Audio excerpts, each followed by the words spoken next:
வாங்க நம்ம பட்டுஸ் கிச்சனில் ஒரு சூப்பரான பாலக் எக் மசாலா எப்படி பண்ணுறதுன்னு பார்க்கலாம்.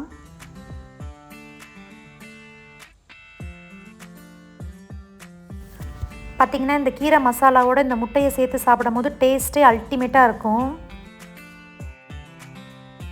இந்த ரெசிபி பண்ணுறதுக்கு தேவையான பொருட்கள்லாம் பார்த்திங்கன்னா எல்லாம் ரெடி பண்ணி எடுத்து வச்சுருக்கேன்.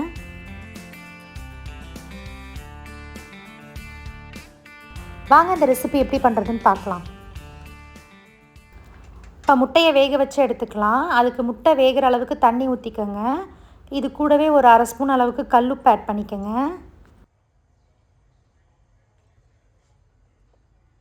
இந்த டிஷ்ஷுக்கு பார்த்திங்கன்னா ஒரு 5 முட்டை எடுத்திருக்கேன். இது நல்லா வேக வச்சு எடுத்துக்கோங்க.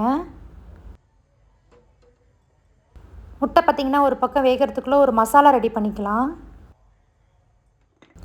இது பண்ணுறதுக்கு ஒரு பாத்திரத்தில் கீரை முழுகிற அளவுக்கு தண்ணியை நல்லா கொதிக்க வச்சு எடுத்துக்கோங்க. 2 கட்டு அளவுக்கு பாலக்கீரையை நல்லா கழுவி சுத்தம் பண்ணி எடுத்துருக்கேன். இது அந்த கொதிக்கிற தண்ணியிலே போட்டு எடுத்துக்கோங்க.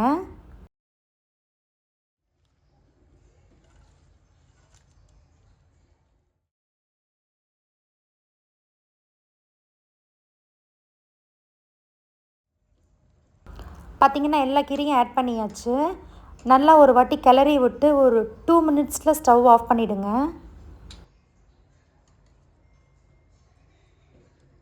இப்போ வேக வச்ச கீரையை பார்த்திங்கன்னா ஐஸ் வாட்டரில் ஆட் பண்ணிக்கோங்க. என்கிட்ட ஐஸ் வாட்டர் இல்லாதனால தண்ணியில் ஐஸ் க்யூப் ஆட் பண்ணியிருக்கேன்.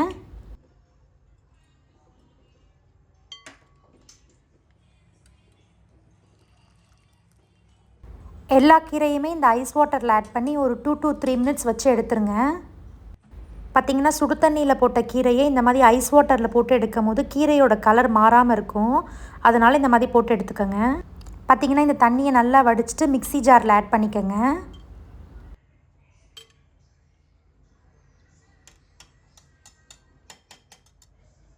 உங்கள் காரத்துக்கு ஏற்ற மாதிரி பச்சை மிளகாய் ஆட் பண்ணிக்கோங்க. நான் ஒரு 3 ஆட் பண்ணியிருக்கேன்.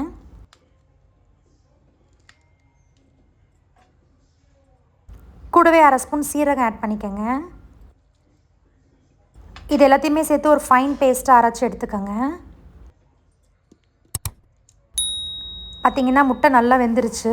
ஸோ இதை உரித்து எடுத்து வச்சுக்கோங்க. இப்போ மசாலா ரெடி பண்ணிக்கலாம். அதுக்கு ஸ்டவ் ஆன் பண்ணி ஒரு அகலமான பாத்திரம் எடுத்து வச்சுக்கோங்க. இதில் ஒரு 2 ஸ்பூன் அளவுக்கு ஆயில் ஆட் பண்ணிக்கோங்க. கூடவே 1/4 ஸ்பூன் மஞ்சத்தூள், அரை ஸ்பூன் மிளகாத்தூள்,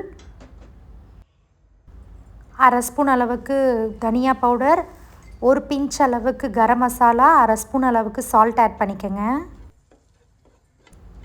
இதை நல்லா கலந்து விட்டு இது கூடவே வேக வச்சுருந்த முட்டையை இந்த மாதிரி கத்தியில் எல்லா பக்கமும் கட் பண்ணி ஆட் பண்ணிக்கோங்க.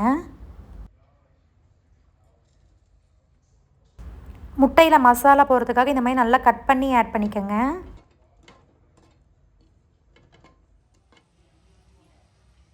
பார்த்திங்கன்னா இந்த அளவுக்கு நல்லா ஃப்ரை ஆனவுடனே இதை எடுத்து தனியாக எடுத்து வச்சுக்கோங்க.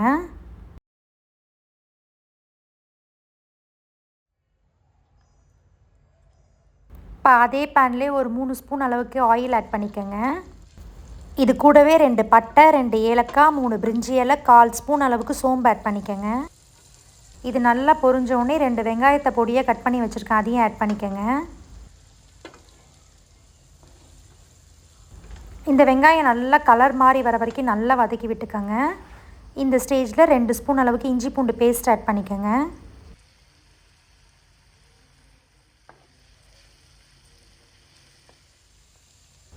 இதை நல்லா வதக்கி ஒரு தக்காளியை அரைச்சி வச்சுருக்கேன். அதையும் ஆட் பண்ணிக்கோங்க.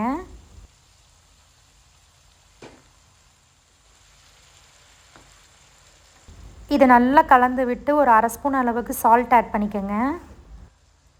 கூடவே 1 ஸ்பூன் அளவுக்கு காஷ்மீரி சில்லி பவுடர், 1/4 ஸ்பூன் மஞ்சத்தூள், 1/4 ஸ்பூன் கரம் மசாலா,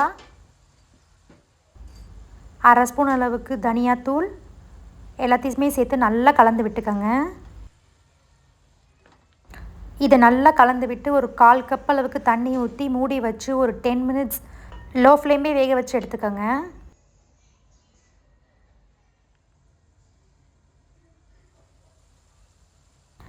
10 மினிட்ஸ் கழித்து பார்த்திங்கன்னா நல்லா மசாலா வெந்து எண்ணெய் தெளிஞ்சு வந்திருக்கு. இந்த ஸ்டேஜில் ஃப்ரை பண்ணி வச்சுருக்க முட்டை எல்லாத்தையுமே ஆட் பண்ணிக்கோங்க.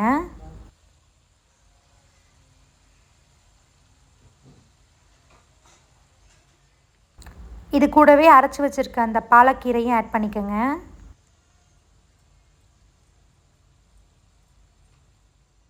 இது கூடவே ஒரு 1/4 கப் தண்ணியை ஜார்லேயே அலசி ஆட் பண்ணிக்கோங்க. இது எல்லாத்தையுமே சேர்த்து நல்லா கலந்து விட்டுக்கோங்க. நல்லா கலந்து விட்டு மூடி போட்டு ஒரு 10 மினிட்ஸ் லோ ஃப்ளேம்லேயே குக் பண்ணி எடுத்துக்கோங்க. 10 மினிட்ஸ் கழித்து பார்த்திங்கன்னா நல்லா எண்ணெய் தெளிஞ்சு வந்து நல்லா சூப்பராக ரெடியாக இருக்குது.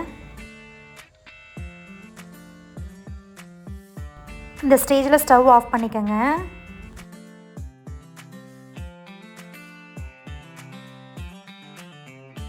இந்த கீரை மசாலாவோடு இந்த முட்டையை சேர்த்து சாப்பிடும் போது பார்த்திங்கன்னா டேஸ்ட்டே டிஃப்ரெண்ட்டாக இருக்கும்.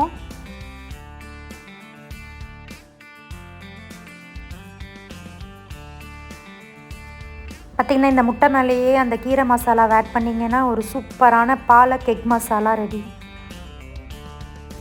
இந்த டிஷ் பார்த்திங்கன்னா சப்பாத்தி ரைஸ்க்கெலாம் அல்டிமேட்டாக இருக்கும். கண்டிப்பாக இந்த ரெசிபியை நீங்களும் உங்கள் வீட்டில் ட்ரை பண்ணி பார்த்துட்டு எப்படி இருக்குன்னு கமெண்ட் பண்ணுங்கள்.